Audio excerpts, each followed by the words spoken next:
Priatelia, vítajte na tomto novom kanáli, ktorý sa volá Život kresťana. Ako hovorí názov tohto kanálu, tak sa tu budeme baviť o živote kresťana. O tom, ako by mal vyzerať, aký by mal byť život kresťana. Kresťan, Kristovec. Ak si hovorím, že som kresťan, tak je na mieste otázka. Stretol som sa dnes s Kristom? Ak som sa s ním stretol, tak čo mi povedal? Čo mi ukázal? Čo sme spolu urobili? Viete, ak som sa ja dnes stretol so svojou manželkou, tak mi niečo povedala a ja som na to zareagoval.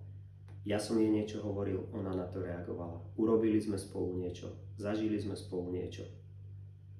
Ale ak som jej ja niečo hovoril a nezažil som žiadnu reakciu z jej strany, tak v skutočnosti sme sa ani nestretli. A presne o tom to je. Ak ja sa hovorím kresťan, tak sa chcem opýtať, stretol som sa dnes s Kristom? Tento kanál pôjde na hlbinu a už v tejto otázke je veľká hĺbka. Tak kým sa pustíme do ďalších videí, tak rozmýšľajme nad touto otázkou. Stretol som sa dnes s Kristom? Dovidenia, priatelia.